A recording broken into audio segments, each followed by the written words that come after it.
సంక్రాంతి పండుగ వాతావరణం మన రాష్ట్రంలో కనిపిస్తుంది.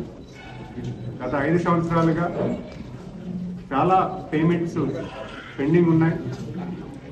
అవన్నీ కూడా నిన్న విడుదల చేయడం జరిగింది. సుమారు 6,750 కోట్ల వరకు రూపాయలు కూడా ఎవరికైతే పేమెంట్స్ పెండింగ్ ఉన్నాయో వివిధ కేటగిరీల్లో అవన్నీ కూడా ఆ కుటుంబాల్లో పండగ వాతావరణం కల్పిస్తూ ఆ కుటుంబానికి లేకపోతే వాళ్ళ పిల్లలకి లేకపోతే టీచర్స్కి లేదా పోలీసులకి ఈరోజు ఉద్యోగుల సుమారు 519 కోట్లు జీపీఎఫ్ విడుదల చేయడం, అంతేకాకుండా పోలీసులకి సరెండర్ లీవ్స్ ఏవైతే ఉన్నాయో దాని నిమిత్తమై 778 కోట్లు ఇవ్వడం, సుమారు 54,900 మందికి అది లబ్ధిదారులు అయ్యారు.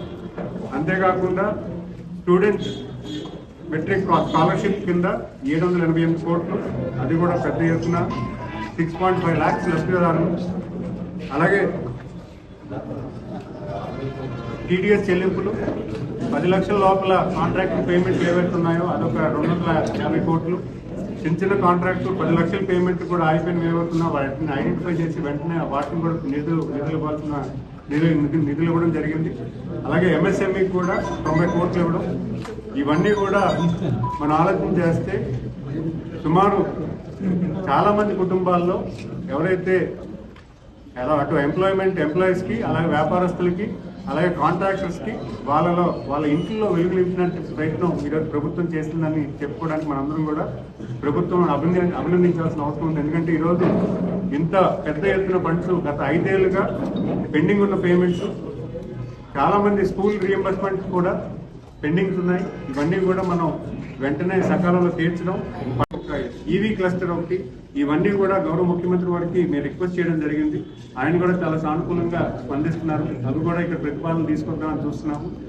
ఎంప్లాయ్మెంట్ విషయం అనేది మన ఉత్తరాంధ్రకి చాలా ప్రగాఢమైన సమస్య. ఎందుకంటే ఈరోజు వలసలు వెళ్ళిపోతున్నారు. చాలా గ్రామాల్లో వలస అనేది మన జిల్లా నుంచి ఇంకా కంటిన్యూ అవుతుంది. ఆ వలసలు ఆపాలి, యువకులకి ఉద్యోగాలు కల్పించాలనేది ప్రభుత్వం ప్రధానమైన లక్ష్యం.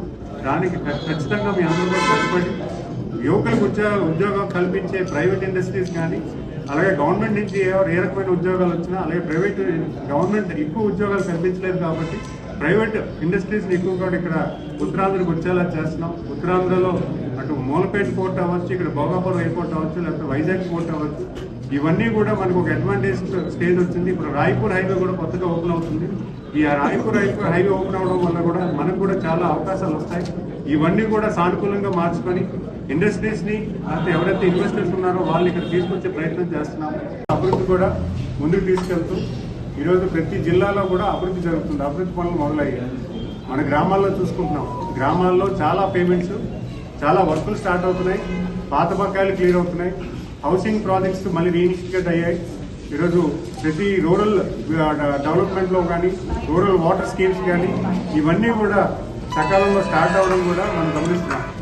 మరి అంతేకాకుండా విజయనగరం జిల్లాలో ముఖ్యంగా మనం చెప్పుకునేటట్టయితే ఈరోజు ఎన్ఆర్జీఎస్ వర్క్ పల్లె పండుగని పెట్టి ఈరోజు 300 కోట్ల వర్క్లు విజయనగరం జిల్లాలో చేస్తున్నాం. అంతేకాకుండా మనం పెన్షన్స్ రూపంలో సుమారు 115 కోట్లు ప్రతి నెల మన పెన్షన్స్ రూపంలో మన ఇక్కడ ఉన్న పెన్షన్ అర్హుదారులు ఎవరైతే ఉన్నారో వాళ్ళందరికీ కూడా ఇవ్వడం జరుగుతుంది. అలాగే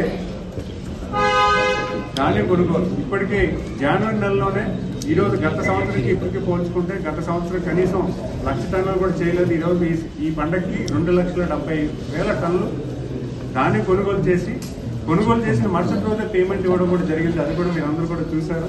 గవర్నమెంట్ చేసిన చాలా మంది రైతులు ఈరోజు దానికి హర్షిస్తున్నారు. ఎందుకంటే ఈరోజు అభినందిస్తున్నారు.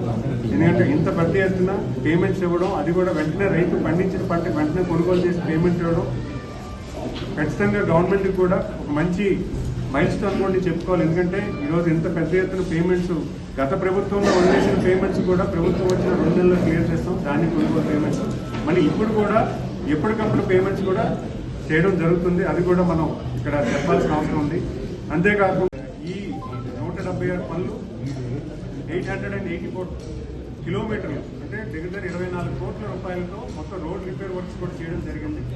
అలాగే రోడ్ నిర్మాణంలో కూడా రోడ్లలో కూడా ఎన్ఆర్జీఎస్లో కూడా చాలా రోడ్స్ మేము చేయడం జరుగుతుంది. అలాగే సుమారు ఈ జిల్లాలో గత 5 ఏళ్ళుగా మనం కోర్టు నిర్మాణం అనుకున్నాం. కోర్టుకి ఇప్పటి వరకు కూడా వాళ్ళు ఫండ్స్ పునాది వేశారు, కానీ కోర్టు నిర్మాణానికి ఫండ్స్ తేలేకపోయారు. ఈరోజు 100 కోట్లు ఫండ్స్ తేవడం, కోర్టు పనులు కూడా స్టార్ట్ అయ్యాయి. డిస్ట్రిక్ట్ కోర్టు ఏదైతే కాంప్లెక్స్ ఉందో దాని నిర్మాణానికి కూడా 100 కోట్లు తీసుకురావడం జరిగింది. అంతేకాకుండా గిరిజన యూనివర్సిటీ ఒక కేంద్ర మంత్రి వచ్చి ఇక్కడ ఒక స్టోన్ నామకరణం చేసి వెళ్ళిపోయారు తప్పించి నెక్స్ట్ లెవెల్ ఆఫ్ వర్క్ అనేది దాన్ని ఇనిషియేట్ చేయలేదు.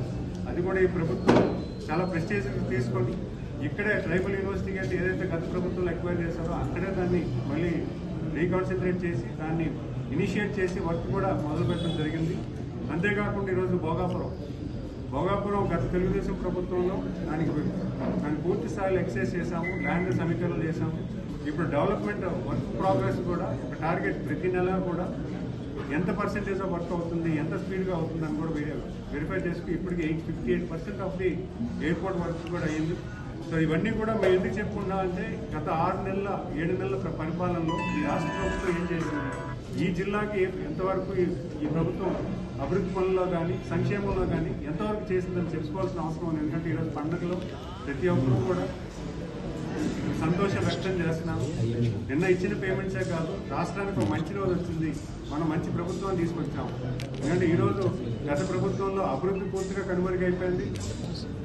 యువకులకి ప్రత్యేకించి యువకులకైతే ఇక్కడ ఉద్యోగ అవకాశాలు కానీ లేకపోతే ఆర్థిక అభివృద్ధి కానీ ఏ రకంగా వాళ్ళు డెవలప్ అవ్వాలంటే ఒక సంక్షోభంలో ఉండేది.